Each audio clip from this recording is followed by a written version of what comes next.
That being our platform, our foundation, our context, let me just share with you what to put behind you so that you kind of ignore it so it gets smaller, and what to put before you so that it even gets stronger and more clear and bigger. Here we go. Because, by the way, we choose. I choose, you choose, we all choose what we put before us. We all choose what we put behind us. So it's a choice, and this is a beautiful thing about this lesson. You and I can choose to focus on the right things, which will make us better, help others, or we can focus on the wrong things, which will diminish us and diminish those that are around us. So let's go. Number one, put behind you, I'm putting behind this behind me, put behind you devaluing people, and put before you, right in front of you so you can focus on it, valuing people. Now, I'm going to share with you 4 thoughts here quickly, but this one is the main thought, and it's the beginning thought, because I tell you this is the foundation of everything I want to teach. And here it is, very simple. In fact, in our coaching company on the John Maxwell team, the first thing I teach them about John Maxwell team DNA is the fact that we are people of value, who value people. And because we are people of value, and we value people, what do? We add value to people. And so I want you to know that what you need to focus on right now is the fact that you value people. And because I am a faith person, I follow the teachings of Jesus. And if you follow his teachings in the Gospels, the one thing you come to a conclusion with when you read all 4 of them is the fact that when Jesus was on earth, he truly valued everyone. Everyone. No matter who they were, no matter what they did, he valued everyone. Now, this is essential, and this is so needed right now in the time that we're living in, for us to begin to look at each other and not put us against them or devalue them because they don't look like us or they don't act like us. No. We need to understand that it all begins with valuing people. Nothing more, nothing less. I remember I was several years ago now in Kiev, Ukraine, and I was getting ready to speak to 12,000 people. I was in the green room, and my translator was in the room with me. And he said, "John, I've read your books." And he said, "I just want to prepare you before you go out to speak to this crowd, that I know in your books and in your teaching, you talk about all the time adding value to people. That's what leaders do. In fact, you teach us the first step of a leader is to add value to people. That's why we lead." He said, "I just want you to know you're about to go talk to people that for 70 years were under communism.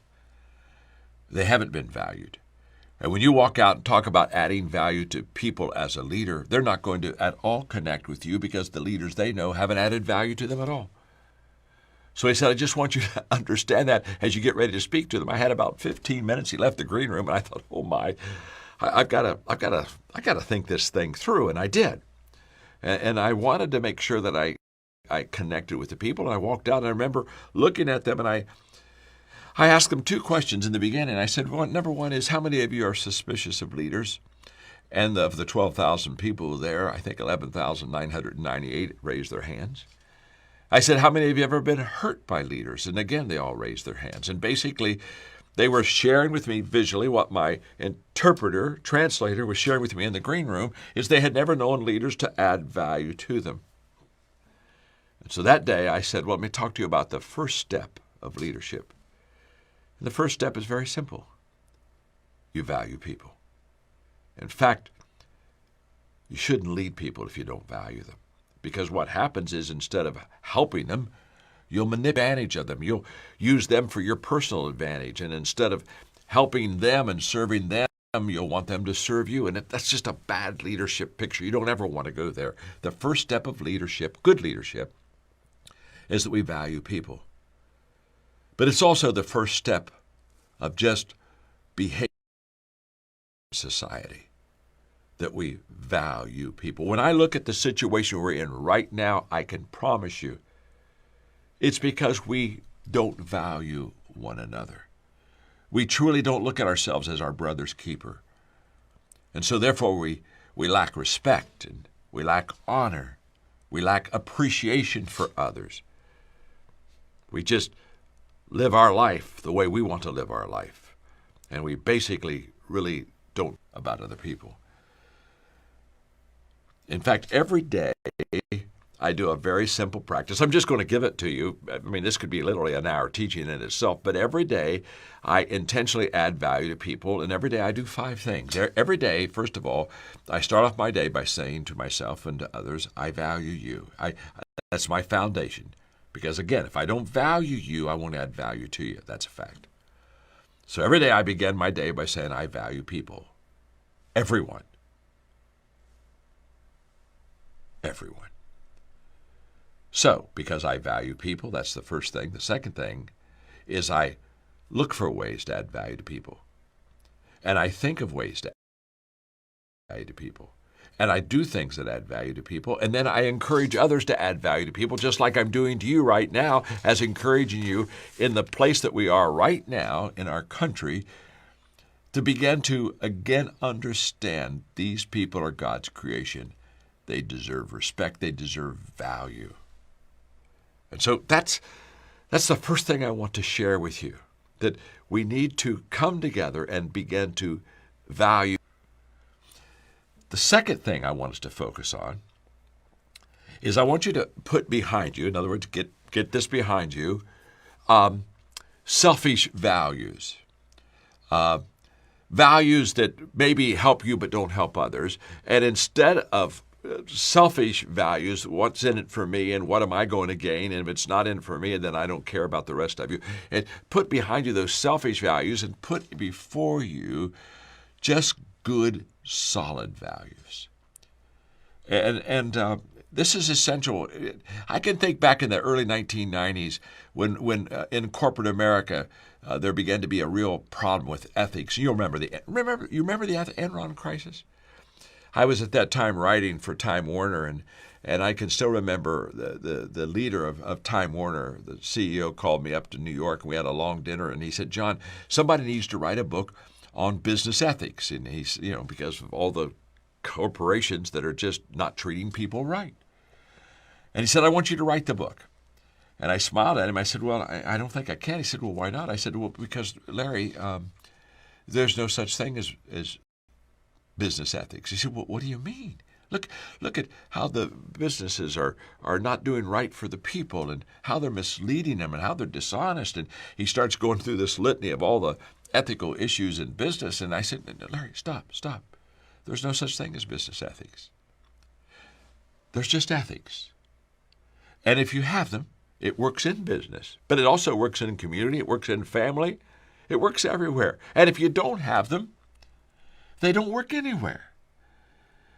And he looked at me and he said, oh, I got it. And he said, well, can you do this? I said, well, I'm not sure. Give me a month to think about it. Because then I asked myself, in a world that is very diverse, with different cultures and thinking and rationale and religions, etc., I said, can I find common ground for everybody to kind of stand on and buy into? And after giving it about a month with some of my research and writing team, I came up and I said, yeah, I can write that book, but I'm going to write it on the golden rule. Just very simply, treat others as you would like to be treated yourself. By the way, the golden rule is in every culture and it's in every religion. And so that was our foundation. I said, let's start with the golden rule. So I wrote the book. And it found it to be a great help for people today. In fact, it's still in print. It's called Ethics 101. But the point being is very simple.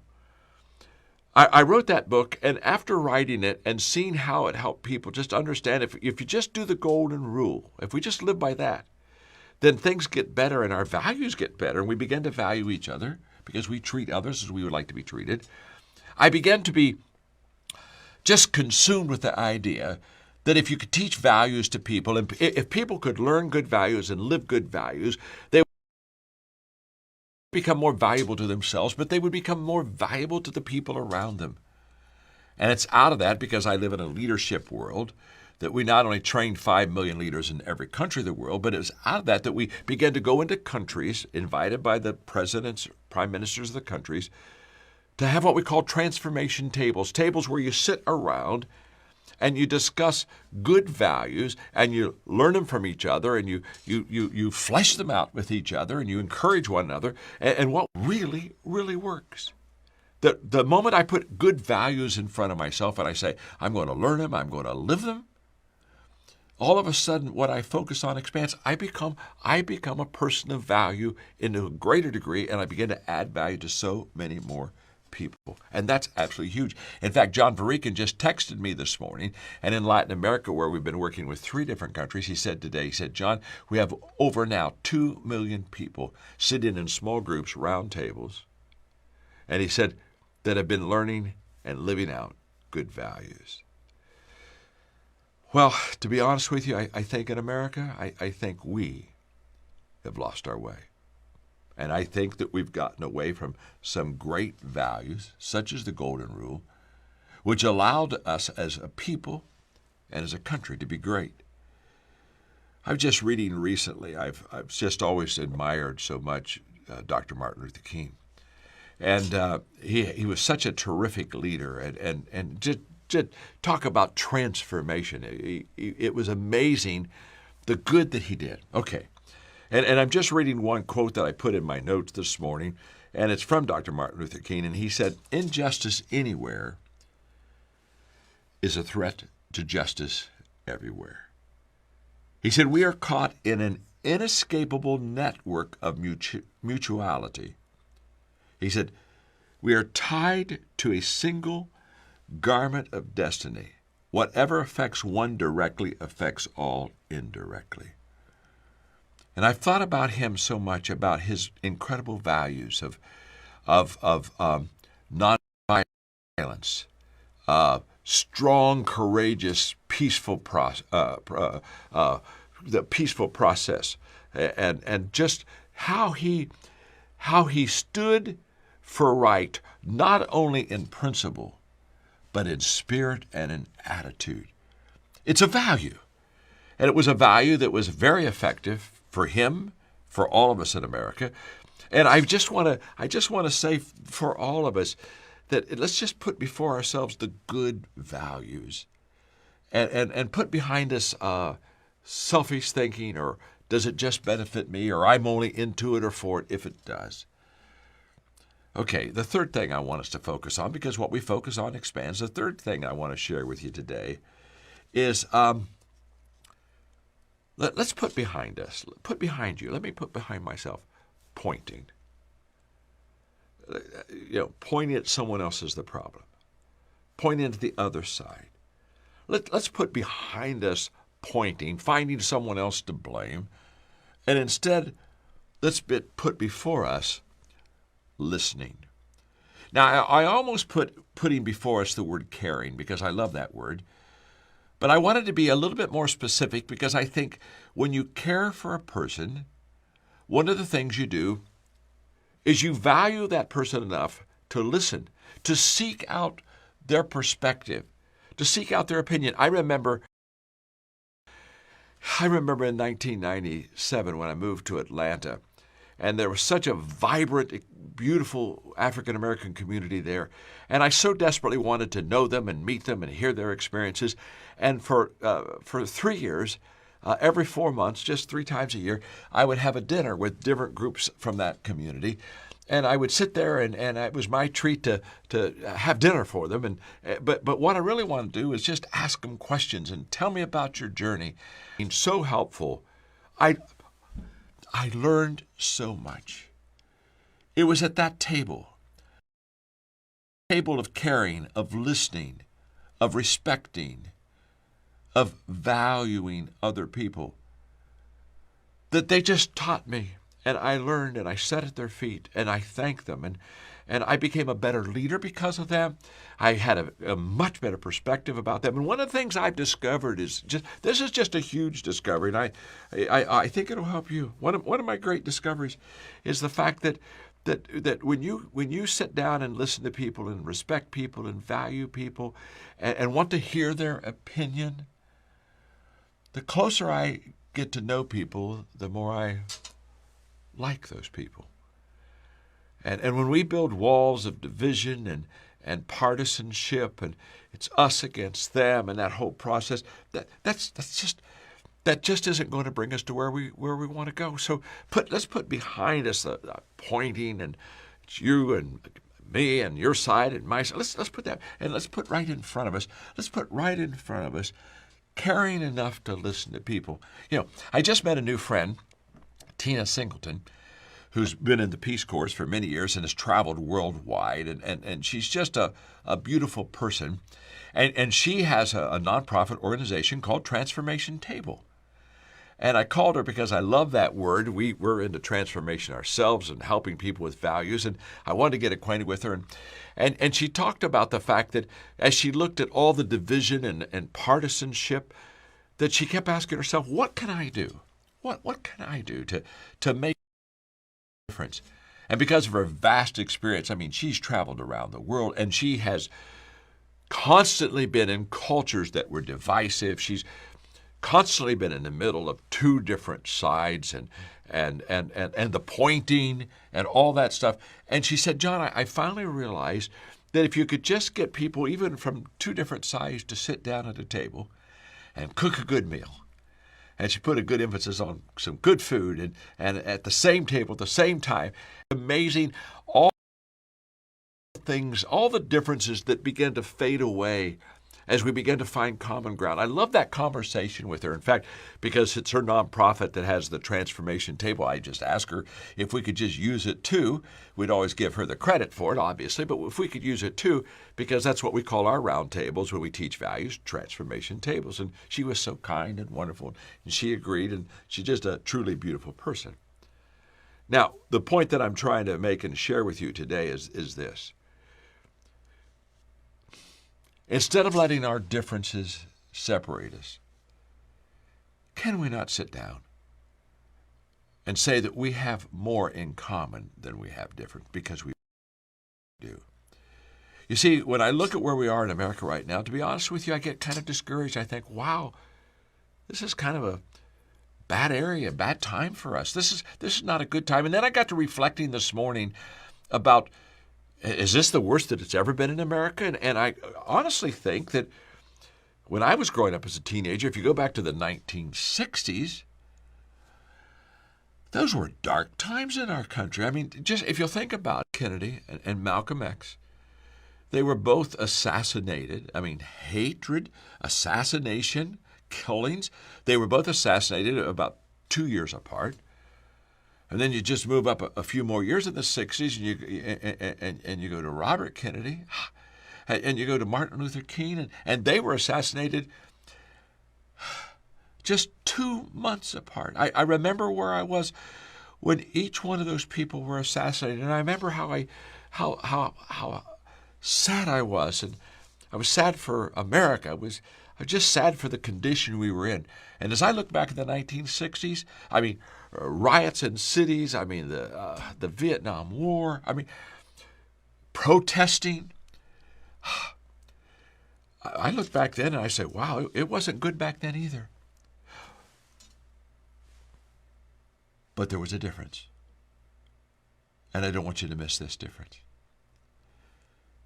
I feel that the leadership of our country back then, oh yes, we still had two parties, two different ways of approaching how they should lead the country.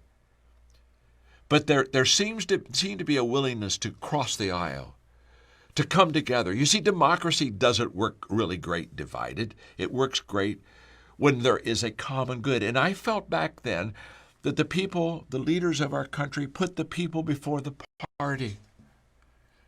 I don't feel that way now. You see, George Washington didn't want America to have two political parties because he said the moment that happens, they'll be more interested in valuing and in supporting the party than they will to be of leading and adding value to the people. And I'm not trying to be nasty. I'm not trying to be overly negative. But every time I hear somebody that's a politician speak, I ask. And what's sad about it is it's usually their agenda. It's not our agenda. It's not what's best for the people. If we really wanted what was best for the people, we would, again, put behind us our selfish interest and we would put before us the best for the people. And what's best for the people may not always be best for me. But there's a bigger picture than me. With one trifling exception in the world, the rest of the world is composed of others. I just happen to be one out of several billion. And so I have to have maturity, and maturity is seeing things, having a perspective that you see things from other people's viewpoint. Immaturity is when I see things just from my viewpoint, and so therefore I'm right and you're wrong. And I tell you, it's killing America. It's not helping us at all. It's not building the people and the country that we need to. It's a major way to devalue people, and it's not right. And as a leader, I just tell you, it's not right. And my heart breaks over this. And it breaks because, honestly, we're better than this. One of the things that a crisis does is it usually brings the worst out of people, and we're seeing right now some of us at our very worst. But that's not really who we are. That's not really who we are. We just sometimes let our base feelings, our humanness, our lowest part of ourselves kind of begin to take emotional control of who we are. Which brings me to the last point.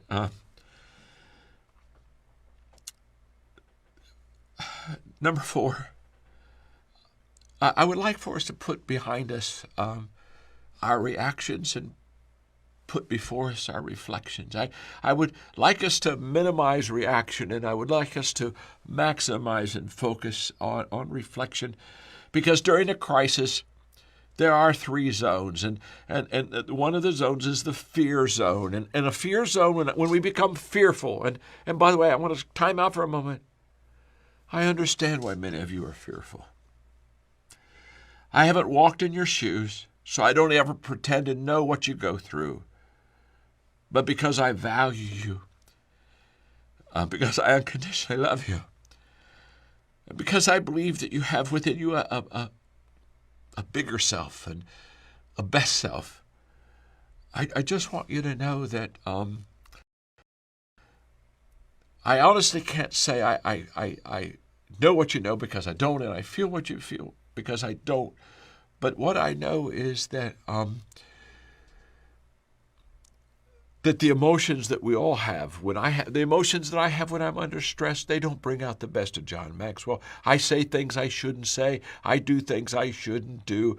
I have to look at myself sometimes. I tell people when they ask me what my greatest leadership challenge is, I say I'm my greatest leadership challenge. Leading others is kind of easy, but leading myself, that isn't too easy. If I had to kick the person most responsible for my problems, I probably wouldn't be able to sit down for a week, okay? So a lot of times I got to say, it's me, oh Lord, standing in need of prayer, or the need of correction, or the need of change. No doubt about that. I got that. But in a crisis, when fear grips us, it normally doesn't bring out the best of us. So that's one zone in a crisis, the fear zone, and then another zone that we can be, and we can get out of that faith zone and go into what I call the learning zone, and the learning zone is all about reflection. And here's what I know: I don't like what we're going through, but there are lessons that we all can learn if we would listen to one another, and if we would be open and caring and value one another. There are lessons to be learned. When I have what I call learning lunches, which I've had for 40 years, every month I sit down with somebody bigger, better, faster, smarter than me, take them to lunch, ask them questions to learn from them. And one of the 7 questions I ask them is, what is the most important leadership lesson you've ever learned? And every time I've asked this question, hundreds of times, and regardless of who I'm asking, no matter where I'm asking it, no matter what their background is, when I ask them, what's the most important leadership lesson you've ever learned, they all come to me and basically they say, they give me the lesson, but here's the context of the lesson, the foundation, the soil where that lesson was birthed and grown out of was dark days. I've never had a person say, John, the most important leadership lesson I learned was in good times.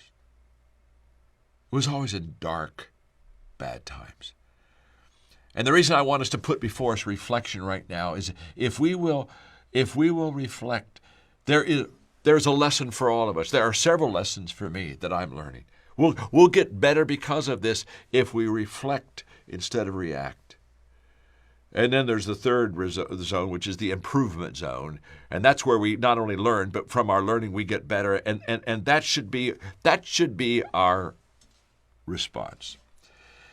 You know, a couple days ago, when some of the protesting got a little bit out of hand, and Mayor Bottoms did what I thought was a pretty amazing job of talking to her city.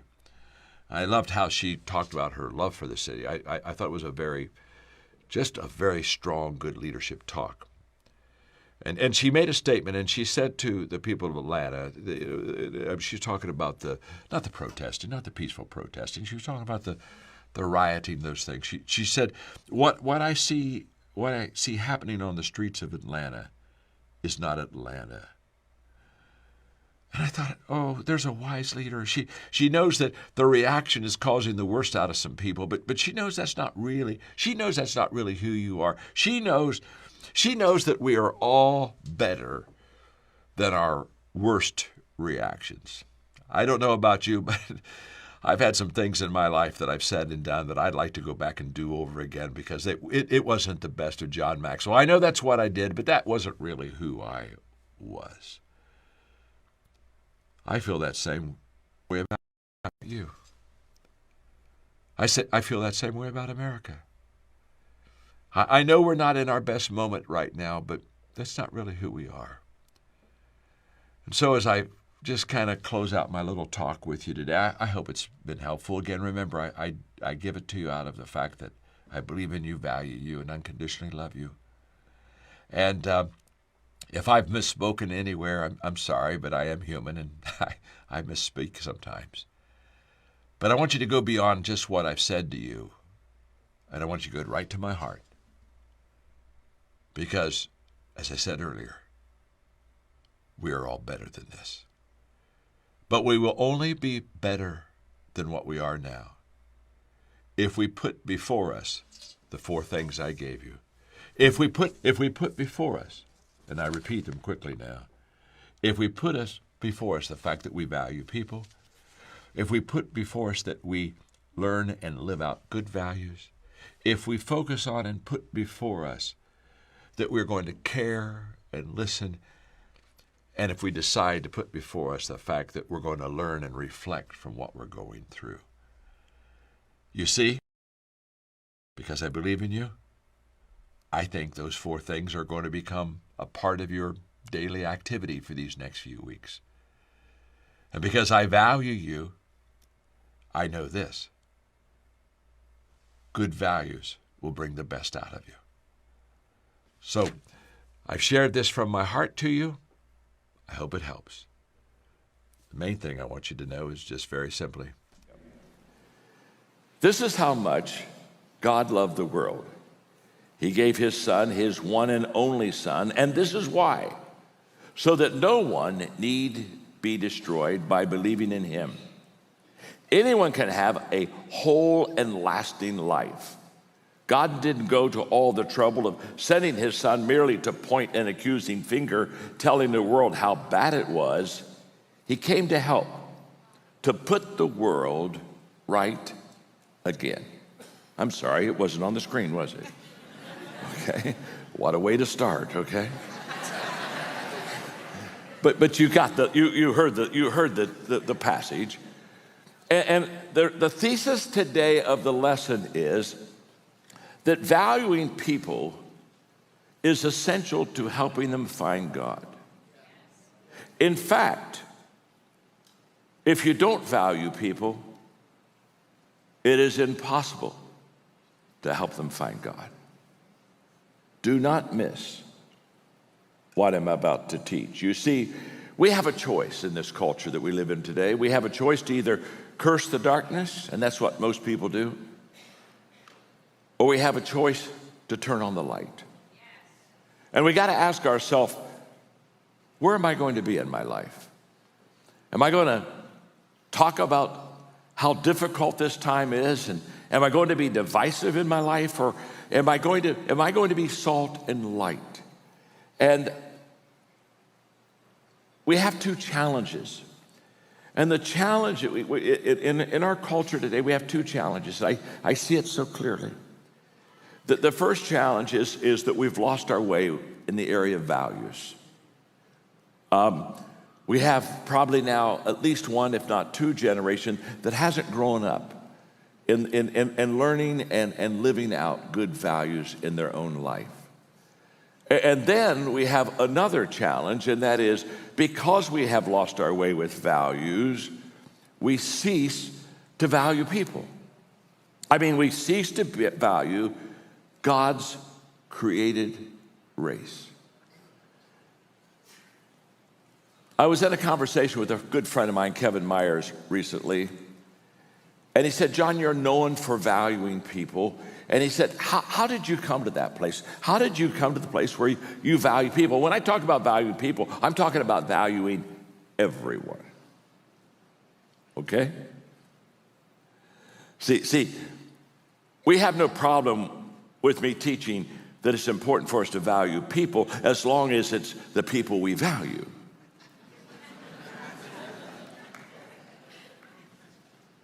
But we have a horrendous problem valuing people who are not like us, people who do not have our values at all.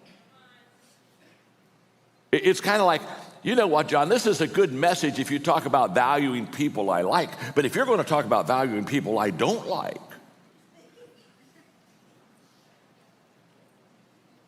just remember as I teach this lesson, my name is John,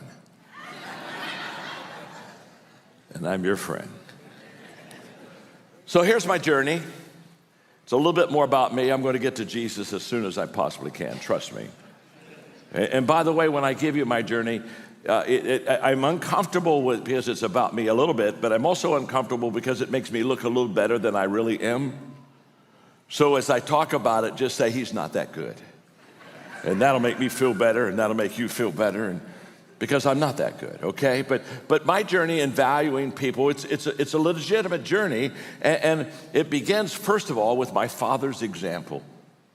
My father passed away last year on July 4th at 98. And my father valued and loved everyone. In fact, when he was 90, we were having a conversation one day, and he said, John, isn't it wonderful that as I get older, as people get older, isn't it wonderful as people get older how much more they love people? And I said, that's not true. I said, I know a lot of people, they're getting older, but they don't love people more. I know a lot of people, they get older and they're grouchier. I know a lot, I mean, the reason that you do is because you valued people all your life. And here's what happens. As you get older, everything exaggerates. And if it's good, it exaggerates in a positive way. And if it's bad, it exaggerates in a very negative way. And my father was living a life of valuing people, of which it was natural for him as he grew older to even love them more. And the greatest advice he ever gave me was when I graduated from college. He said, John, if you will value people, believe in people, and unconditionally love people, he said, you will always have people that want to follow you. And that grid of valuing people, believing people, and unconditionally loving people has stayed with me all of my life. Every time I write a book, I write it because I value people. I believe in them. I believe the best in them. I unconditionally love them. Every time I teach a lesson, I go through that grid, and it's my father's example. And the values lesson I pull from that is very simple. How I value people determines how I view people. Don't miss that. My value of people determines my perspective of them. Another way to say it is how I view things is how I do things. How I view people is how I value people. My second experience in valuing people was what I call my evangelism awakening, and that was in my first little church in southern Indiana. And there was a man in the hospital that didn't go to our church, but his two sisters did. His name was Jim, and I visited him in the hospital. The sister said, "Would you visit Jim? He doesn't come to church." And I did, and I liked Jim, and Jim liked me, and we had a wonderful conversations over a couple-week period of time. Every 2 or 3 days, I'd go see him. I liked him. In fact, I liked him so much, and he liked me so much, he said, He said, John, he said, when I get out of the hospital, I'm going to come to church. And I told Jim's sisters, Jim's going to come to church. Hey, Jim's coming to church. It's just so good Jim's coming to church. And we got all excited, but there was a problem. Jim died. And I was the last person to see him before he died. Literally about an hour after I visited him in the hospital, he passed away. Now, this was an awakening in my life because I realized that my priorities were wrong. I had put the church, which is a wonderful place to come, I put the church above sharing my faith. And come to church and come to church and come to church. And we know coming to church doesn't change a person's life. Coming to Jesus changes a person's life. And I had my priorities all messed up. And God took me through a 6-month wilderness experience of, was I going to value people and share my faith wherever they were at the moment that I could, or was I going to constantly just kind of mess up my priorities? I can still remember standing between the two sisters. In that day, there was a custom in Indiana of viewing the body, and so the two of us are just there, and here we are, and I'm doing that, and I'm crying, and they think I'm such a compassionate person. I'm not a compassionate person. I'm weeping and repenting because I didn't value him to the place of sharing my faith with him, and he was lost. And it was life-changing. It was gripping to me. In fact, I only made one request at that time that I've honored for, my gosh, now almost 50 years. I said, God, if you'll just help me to be able to win people to Christ, if you'll just help me to be able to effectively share my faith, I'll never ask you to have a great church. I'll never ask for anything else. Just help me to constantly see people through my life and influence come to help me value people enough to help them and to help find them and keep them from being lost. And that was the only prayer request I ever asked God in the area of my pastoral ministry. I mean, by the time I was 29, I had the 10th largest church in America, but I never asked for a large church. All I asked was to value people, because it's all about people. So people say to me, John, what is your first love? Is it leading? Is it writing? Is it speaking? And I love all that, but that isn't my first love. My first love is sharing my faith. You that are here today on all of the campuses, I just want you to know that there's nothing more important to me than to let you know how much God loves you and how much God can change your life and how much beautiful it is when you give your heart to him. But it all begins by the fact that God values you. And I want to be God-like. And if God values you, I want to value you. And I don't want to miss this. I don't want to miss this. So the values lesson here is just very simple. Value people like God values people. My third journey in valuing people is what I call my Zig lesson. And I call it my Zig lesson. Many of you would know this if you're especially a little bit older, but Zig Ziglar was a great motivational speaker, writer. And when I was young, I heard Zig one time say, if you will help people get what they want, they'll help you get everything in life that you want.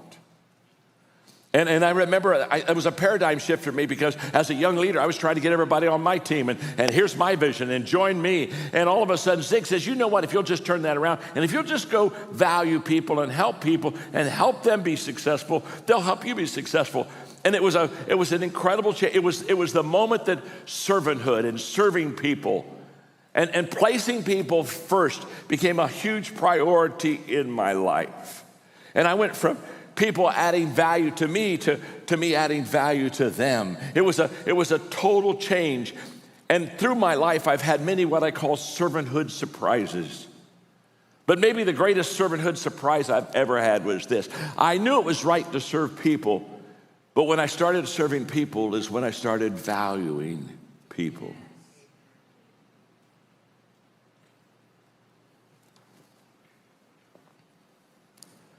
Okay, stay with me.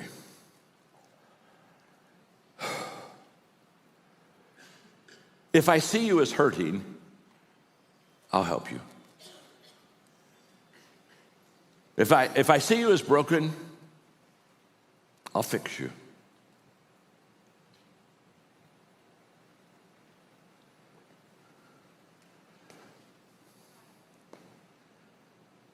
But if I see you as valuable, I'll serve you.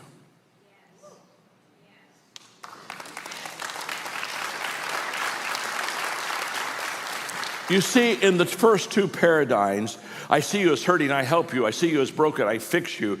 I have the upper hand. I mean, honestly, I'm the guy that came in and I kind of rescued you. It's kind of like almost a, ooh, here I am to save the day.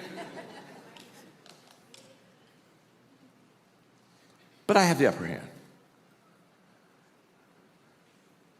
You look to me and say, you're awesome. But, probably without you, I'd still be lost. But do you see how it changes when I see you as valuable? When I see you as valuable, I serve you. And I not only serve you, but I relish and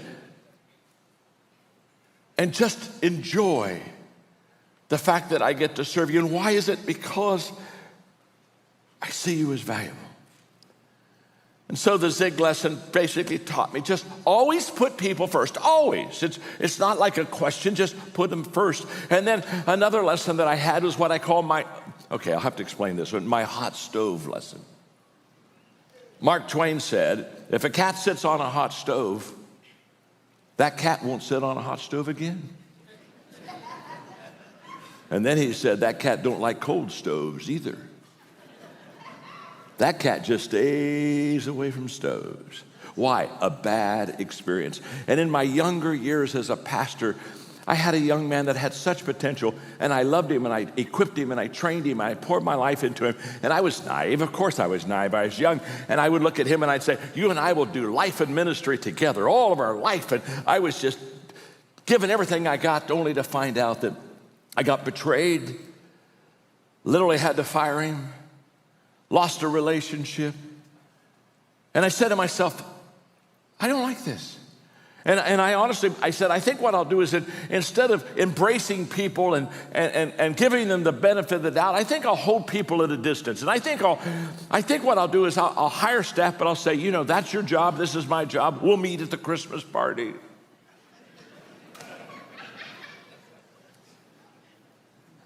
And for about 6 months, that's exactly what I did. And then I discovered something. I discovered something that really helped change my life again. I discovered the good news is if I help people, if I didn't value them, if I didn't think the best of them, if I somehow, because I got hurt by them, kind of isolated myself from them, here's what I found. The good news was that if I kept myself isolated and protected and walls, etc., the good news is they couldn't hurt me.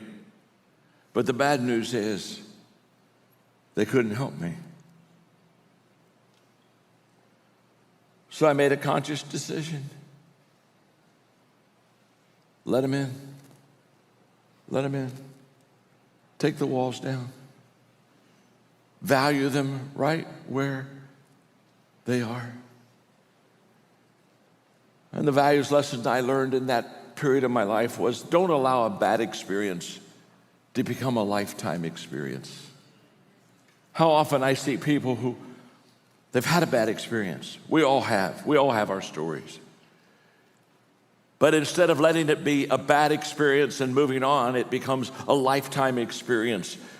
And we build walls, and instead of embracing and valuing others, we have a tendency to keep them away. The next lesson I learned on values was my Enron lesson. And all I've got to do is say Enron, and many of you that are old enough will think about 20 years ago, 2001, when the corporate scandals began, where big companies were taking advantage of their employees. And all of a sudden, the house of cards began to fall. And I was called to New York City by Time Warner, who was my publisher at the time. They said, we want you to write a book on business ethics because the businesses aren't ethical. And I looked at him and I said, I can't write a book on business ethics. They said, why not? I said, because there's no such thing as business ethics. There's just ethics. You either got them or you don't. Hey, and if you have them, they work in business. Oh, happy day. Oh, happy day. You see, leaders, The advantage leadership has is leaders see more than others see, and leaders see before others see. And if I can see more and before other people around me, it puts me at a distinct advantage over other people. Now, the question is, when I have that distinct advantage, am I going to add value to people and make their life better, or am I going to add value to me and make my life better? That's the question. Am I going to motivate them and move them for mutual advantage, or am I going to manipulate them and move them for personal advantage? And out of the Enron experience, I wrote a book, Ethics 101. In fact, it's of all the books I've ever written, it's the book that got the most awards. And the only reason I can figure that out is no one else writes about ethics. But here's what was powerful. I wrote it based on the golden rule. Treat others as you would like to be treated yourself. It's a value. It's a beautiful value. And that's when I realized that values, are above the law. Again, I don't know if this is going on the screen now. Just maybe it will be and maybe it won't. Surprise, surprise. Galatians 5. The fruit of the Spirit, or the fruit produced by the Holy Spirit within you, is divine love.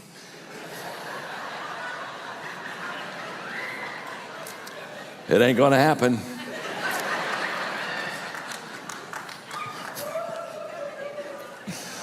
I'm sorry, just give me a moment. My sense of humor is wanting to take over right now, and you have to understand. Some people say, I cannot believe what you say. You'd be more impressed if you knew what I didn't say. Trust me. Then you would really be impressed, okay? Okay, here we go. The fruit of the Spirit, the fruit produced by the Holy Spirit within you, is divine love, and in all of its varied expressions. Here's what I want you to catch. Here's what divine love looks like. The fruit of the Spirit in your life. This should be within us as believers, friends. This is the fruit of who we are as Christians. Joy that overflows, peace that subdues, patience that endures, kindness in action. Kindness in action. Faith that prevails, gentleness of heart, and strength of spirit. Never set the law above these qualities, above these values, for they are meant to be limitless. The values lesson is simple. Great values are greater than any law that could be passed. Let me tell you something. You can make a law in the land, but if you don't have good values, you'll still break it. We don't have a law problem in America. We have a values problem. And it starts on the inside. It starts on the heart. Don't force it. Don't force it. Don't force it. Number 6, my 6th lesson was the crossover lesson in experience. And this was when I've been writing books for many years, and my publisher in Nashville told me that my books were being read by the secular and business community more than the Christian community, and I had no idea. I had never planned that. It was a surprise to me. But the point that I want to make here in this lesson is that the moment that I realized that I was influencing lost people, that I was influencing non-Christians, I felt immediately called to that world. I said, I'm going to cross over. And my motto was the Apostle Paul, who so beautifully said, I entered their world. And I tried to experience things from their point of view. This is powerful. Paul said, I want you to know, I entered the world of lost people, and I tried to experience things from their point of view. And that was my commitment, to take Christ to people that would never come to church, to share the love of God to people that are never going to be in this type of a surrounding, that honestly, if somebody doesn't reach them, they're just going to be lost. And here's what I discovered. The closer I got to those people, the more I loved them. Don't miss this. The closer I got to them, the more I love them. You said, my job.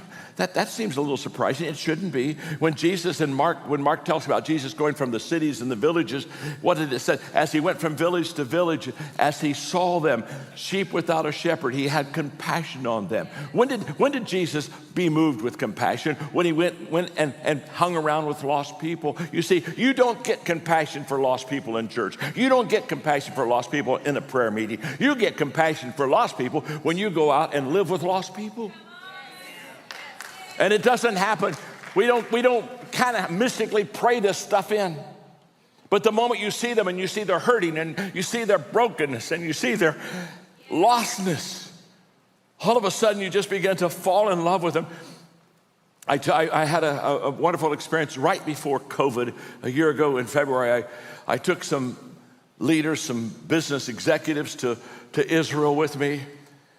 Business executives that I had helped share my faith, and many of them I had helped lead to Christ. And when we went to the baptism, when we went to the Jordan to baptize them, I've been to the Jordan many times and baptized a lot of people. But on this day, I was an emotional wreck as I was in that water. And in comes Becky, who was a Mormon that I led to Jesus Christ. And then in came Diana, who was a Buddhist that I led to Christ. And then came Roddy. He came into the water and I baptized him. He was an agnostic. And Susan was a Jehovah Witness. And then there was John, who was a Jewish brother. And I'm just baptizing these people. And I'm just saying, it doesn't get any better than this. It doesn't get any better than this. We have a coaching company called the John Maxwell Team. And we have thousands of beautiful Muslims in our organization. And they come to Orlando for the training period. And there'll be 3,000-4,000 people because we do it twice a year for new coaches that are becoming part of our organization. And we just love them, and we just have open arms, and we just care for them, and we just serve them, and we just let the love of God be in our life. And inevitably, at the end of the conference, they'll come to me. And they'll say, I can't get over how much you love us. I can't get over how much you value us as people. And we have seen hundreds and hundreds and hundreds of them come to Christ. But they come to Christ because we value them. If they don't like you, they won't like your God. What part of this teaching do you not understand?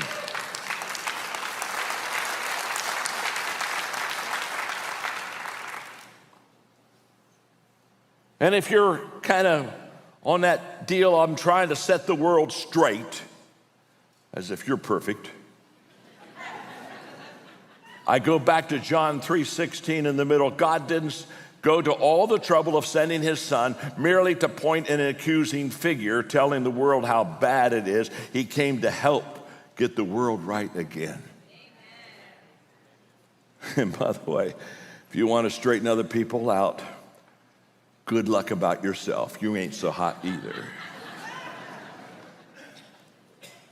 You see, the closer I get to them, the more I love them. The farther I am away from them, the more I judge them. When you're far, you judge. When you're close, you love. And the values lesson there is just be intentional in developing relationships with lost people. Now let's go to the main thing, the main one. It's my Jesus walk. If you want to be Jesus-like, if you want to be Christ-like, it begins with valuing people. If you want to be like Jesus, value everyone.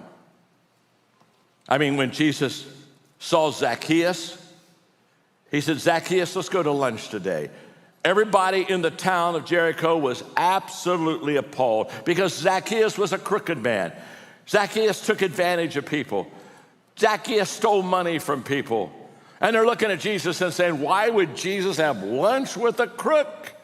Because Jesus said, that's why I came to this world. Understand this. The only people that had a hard time with Jesus valuing everyone was religious people. religious people because he wasn't hanging enough around them. The reason he wasn't hanging enough around them is because he came for lost people. Let me explain something to you. When you go to heaven, you get to hang with Jesus for eternity. And you get to hang with Christians for eternity. We're only here for a few years on this earth, not long. Here's a thought. Hang with lost people now. Share your faith now. When you get to heaven, you get to hang with Christians. Quit being so, I got to get to my group of Christians one more time. My name's John. I'm your friend. See, the town couldn't understand Jesus hanging with Zacchaeus. The disciples couldn't understand Jesus hanging with the Samaritan woman. It's a thief on the cross that looks at Jesus and receives grace in his last dying hour. I mean, the woman caught in adultery. Hey, the religious people were trying to write her off. And Jesus wanted to write her into his story. You see, religion places lost people on the outside, and we build walls. Relationships place lost people on the inside, and we build bridges. Self-righteous people are seldom aware of their judgmental spirit. I brought this along, if I can find it, yeah. Maybe this will say it better than I can say it. Haven't pulled out a laminated card for a long time. You have to understand, when something's important, I laminate it, okay? If I would have been Moses at Mount Sinai, I'd have laminated the 10 Commandments.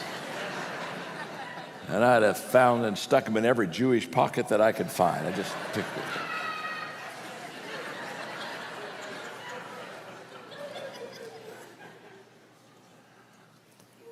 This will probably teach what I'm wanting to teach better than anything else I could say. A man fell into a pit, and he couldn't get himself out. A subjective person came along and said, I feel for you down there. An objective person came along and said, it's logical that someone would fall down there. A Christian scientist came along and said, you only think you're in a pit. The Pharisee came along and said, only bad people fall into a pit.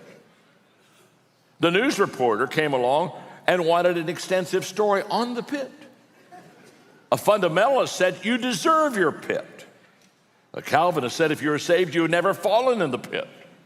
A Wesleyan said, you were saved and you still fell in the pit. A charismatic said, just confess you're not in the pit. A realist came along and said, oh, now that's a pit. A geologist came along and appreciated the rock strata of the pit. An IRS man came along and asked if he was paying taxes on the pit. County inspector asked if he had a spatial permit to be in the pit. A self-pitying person said, you haven't seen anything until you've seen my pit. The Las Vegas gamblers said chances are anyone could fall into the pit.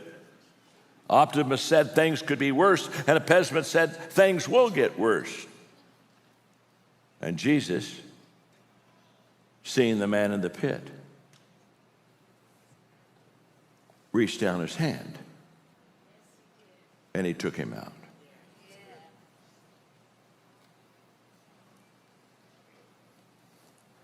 I would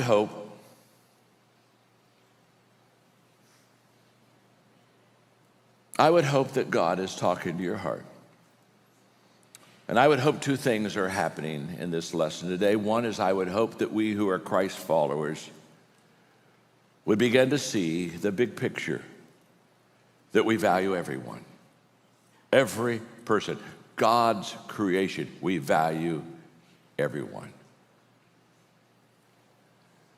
But if you're not a person of faith, if you don't have a relationship with God, I would hope that today, as you're listening to this teaching on all of our campuses, I would hope today that you would feel valued. Because I want you to know, God loves you so much. He gave his only son, Jesus. He said, son, I want you to go and I want you to live in their world, encounter all the things that they have to encounter, teach good lessons. But the reason I'm putting you on earth is you have to die. Because the only way that sin can ever be taken from the lives of people is if I give my son, my only son, for their salvation. That's what he did.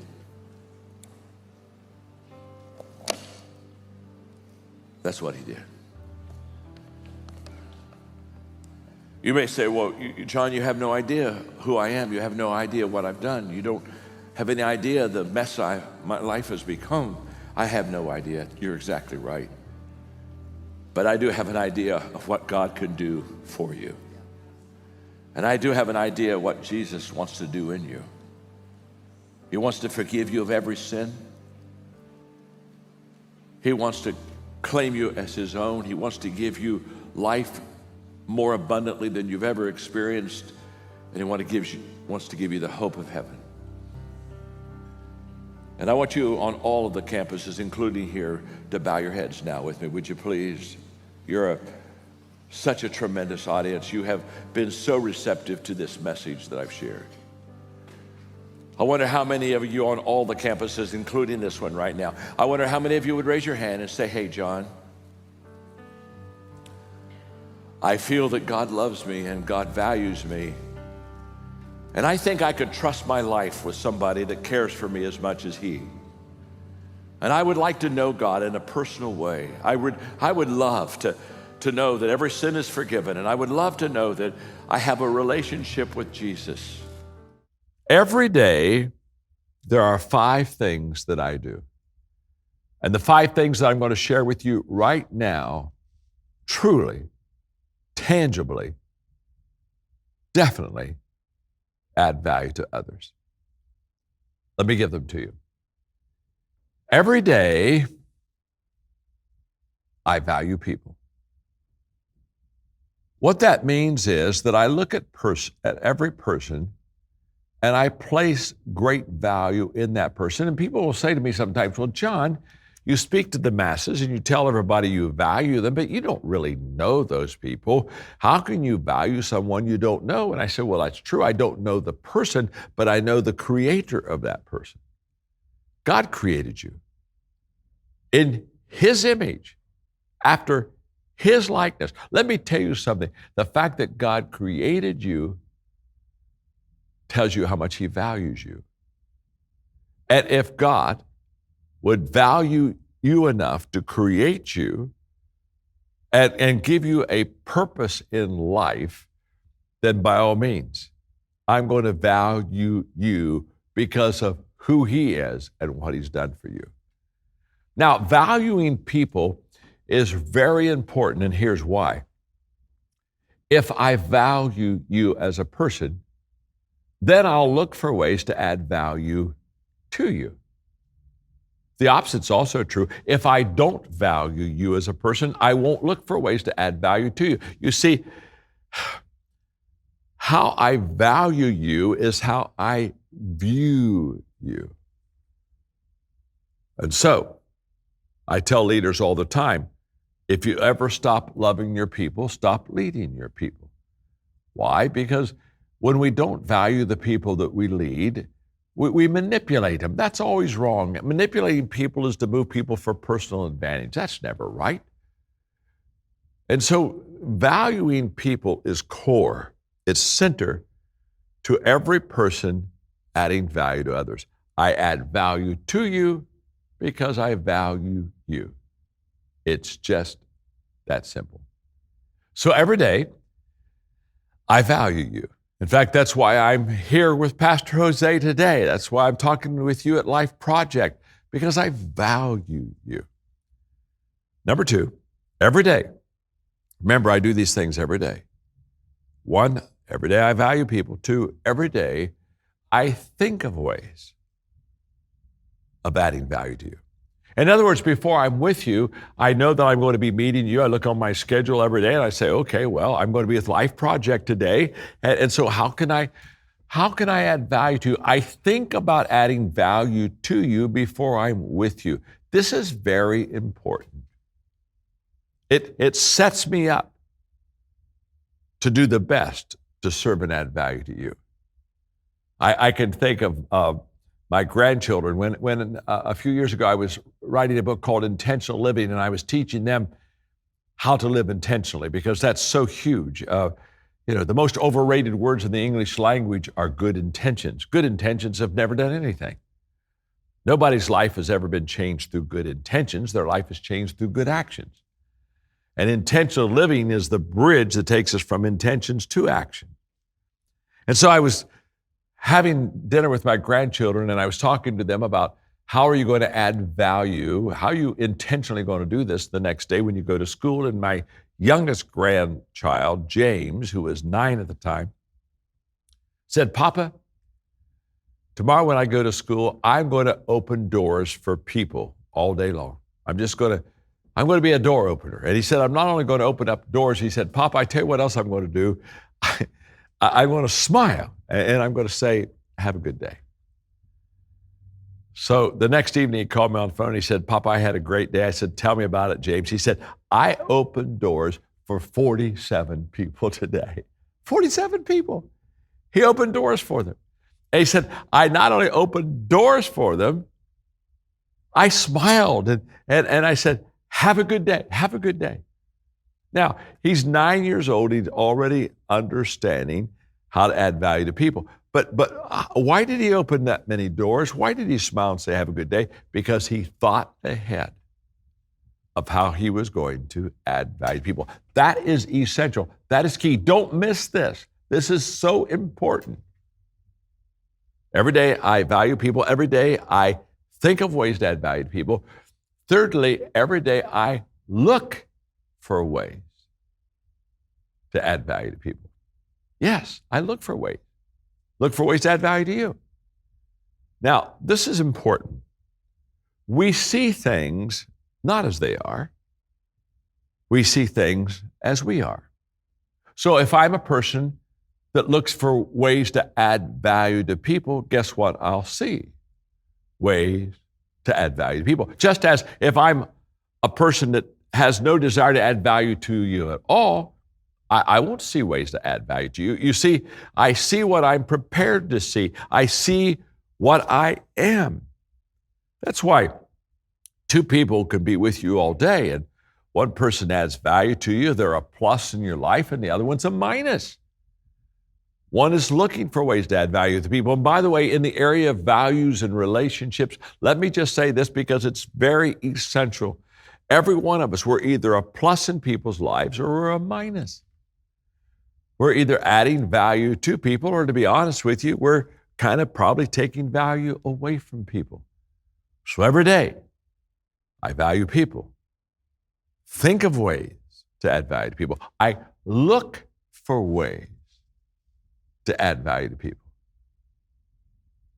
Number 4, I do things that add value to you. You see, I become a person of action. It's wonderful to value people. It's wonderful to think of ways and look for ways to add value to people. But the bottom line is, did I do it? Did I do it? My dad used to tell me the parable of the frogs, where he'd say, John, 5 frogs were on a log. 4 decided to jump off. How many frogs are left? I'd say 1. He'd say, no, 5.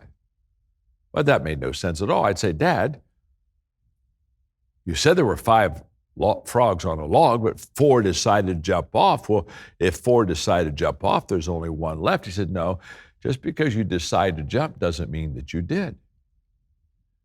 You see, it's the action that makes the change. So every morning, I look at my schedule. I did this morning. I looked at my schedule. I knew I would be in the studio teaching, and I saw that I would be with Pastor Jose in Life Project, and I asked myself a very simple question: how do I add value to you? To you.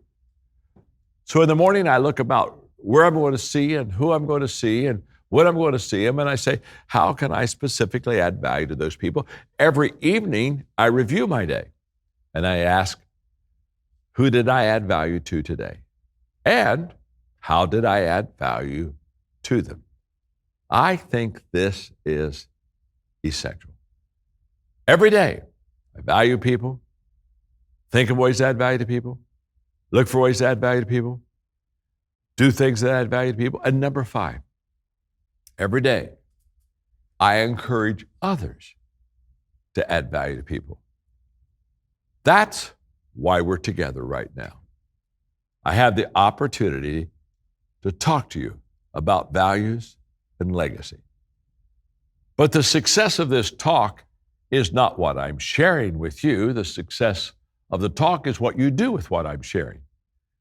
You taking what I give you and saying, I'm going to do that in my life. I'm going to apply that to my life. You see, all transformation has at its roots application. Our lives aren't changed until we take the action to change those lives. So when we think of Life Project and the heart of Pastor Jose and what he's wanting to accomplish and the good things that you are accomplishing, I congratulate you for those. I just want you to know that values and legacy are essential. And as I look at my list of 29 things that my father taught me, I can tell you without any question, these are values that are now my legacy. I have time. Let me give you, I don't know, maybe another 1 or 2. My father, another lesson that he taught and lived in front of me, was to travel the high road. Now, when we talk about traveling the high road, we're talking about more than the golden rule. You know, the golden rule says, treat others in the way that you want to be treated. That's a good rule. That's a great value. But when you travel the high road, I would say that's not the golden rule. I'd say that's the platinum rule. It's a little higher even than treating others as you want to be treated. The platinum rule basically says, treat others better than you want to be treated. In other words, go the extra mile, turn the extra cheek. This is a major teaching. You see, my father said, take the high road. He also said, not only travel high, but travel far. There's in the Bible, there's the second mile teaching.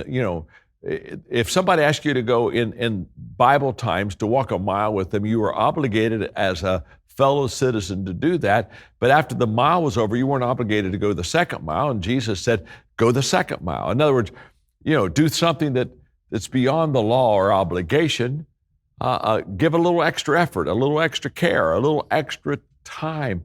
So my dad, he said, John, walk the second mile, travel far, take the high road, travel high. And the high road is that platinum rule: treat others better than they treat you. I saw my father do that. My father was the president of a college, and he had about 3 board members that were, they just gave him a difficult time. In fact, I was in college, and I could tell that board meetings sometimes became very difficult because these 3 board members were pretty negative and quite jealous. In fact, 2 of them kind of wanted his job, and so it was a kind of a contentious board. It wasn't one that was building. It was kind of one that was pulling apart. And there were times when they just kind of abused my dad. Just instead of taking high road with him, they took the low road. And I watched my father turn the other cheek. I watched my father smile. I watched my father live above all the pettiness of those board members. Now, as a college kid, it really made me mad. In fact, I wanted to go in and set them straight. But my father, wise, filled with the Spirit, filled with the fruit of the Spirit, love, peace, joy, long-suffering. He took the high road. My mom was the librarian at the college, and so I would have a key and I would sneak in late at night when the library, quote, was closed, and a lot of times I would study. One night I was in the library over in the corner studying, and my father came into the library. He didn't know I was there at all, and he kind of went over very close to where I was quietly kind of hidden, sitting. And he began to pray for the board members. He began to pray for those that had taken advantage of him and just had, quote, done him wrong. And I listened to him as he prayed and asked God to love them and forgive them and asked God to give him a love for them and asked God to help him to take high road. He finished that prayer and he walked out of the library and he didn't know I was there. In fact, it was several years before I ever told him this story. But that night marked my life because I watched my father treat others better than he was treated. I watched my father turn the other cheek. I watched him live out this value. Today, it's ingrained in me. Not because I'm naturally a good person. It's ingrained in me because I saw it in my father.